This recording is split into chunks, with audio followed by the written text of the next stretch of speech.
ഇന്ത്യയിലെ ഈ എഞ്ചിനീയറിംഗ് അത്ഭുതം നിങ്ങൾ കാണാതെ അറിയാതെ പോകരുത്.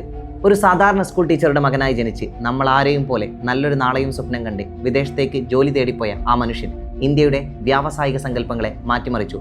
80കളിൽ അദ്ദേഹത്തിന്റെ മനസ്സിൽ ഒരു മോഹമുദിച്ചു. തന്റെ രാജ്യം ഊർജ്ജ സ്വയം പര്യാപ്തത കൈവരിക്കണം. ഇനിയും പെട്രോളിയം ഉൽപ്പന്നങ്ങൾക്ക് മറ്റ് രാജ്യങ്ങളെ ആശ്രയിക്കരുത്. ആ സ്വപ്നത്തിലേക്ക് നടന്നെത്താൻ അദ്ദേഹം ഗുജറാത്ത് ഗവൺമെന്റിനോട് 7500 ഏക്കർ ഭൂമി അനുവദിക്കാൻ അപേക്ഷിച്ചു. വെള്ളമോ വൈദ്യുതിയോ റോഡുകളോ ഇല്ലാത്ത ഉഷ്ണക്കാറ്റ് ചൂളം കൂട്ടുന്ന ആ തരിശുഭൂമിയിൽ നിക്ഷേപം നടത്തുന്നത് ഭ്രാന്തനാശയമാണെന്ന് ലോകത്തെ പല സാമ്പത്തിക ഉപദേഷ്ടാക്കളും അദ്ദേഹത്തെ ഉപദേശിച്ചു.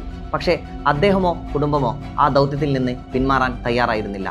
കൊടുങ്കാറ്റടക്കം പല പ്രതിസന്ധിയും അതിജീവിച്ച് ആ എഞ്ചിനീയറിംഗ് വിസ്മയം 1999 ലോകത്തിന് മുന്നിലേക്ക് അവതരിക്കപ്പെട്ടു. ആ വ്യവസായത്തിന്റെ പേര് Reliance Jamnagar oil and petrochemical complex. ആ വ്യവസായിയുടെ പേര് ധീരജ് ലാൽ ഹിരാചന്ദ് അംബാനി, സാക്ഷാൽ ധീരുഭായ് അംബാനി. ജാംനഗർ വെറുമൊരു റിഫൈനറിയല്ല, 7500ഓളം ഏക്കറിൽ നോക്കത്താ ദൂരത്തോളം പരന്നു കിടക്കുന്ന ലോകത്തിലെ ഏറ്റവും വലിയ സിംഗിൾ സൈറ്റ് റിഫൈനിങ് ഹബ്ബ്.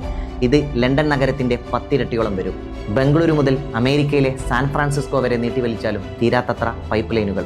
പ്രതിദിനം 1.4 മില്യൺ ബാരൽ ക്രൂഡ് ഓയിൽ ശുദ്ധീകരിക്കാൻ ശേഷിയുള്ള 216 പരം പെട്രോളിയം ഉൽപ്പന്നങ്ങൾ സംസ്കരിക്കാൻ കെൽപ്പുള്ള, റിക്ടർ സ്കെയിലിൽ 9 തീവ്രതയുള്ള, ഭൂകമ്പത്തെ വരെ അതിജീവിക്കാൻ കെൽപ്പുള്ള രൂപകൽപ്പനയുള്ള, മലിനജലം ശുദ്ധീകരിച്ച് കാർഷികാവശ്യങ്ങൾക്കായി ഉപയോഗപ്പെടുത്തുന്ന അത്യാധുനിക ഡ്രിപ്പ് ഇറിഗേഷൻ സംവിധാനമുള്ള, സാങ്കേതിക വിദ്യ കൊണ്ടും നിർമ്മാണത്തിലെ സൂക്ഷ്മത കൊണ്ടും ലോകത്തെ വിസ്മയിപ്പിക്കുകയാണ് ജാംനഗർ.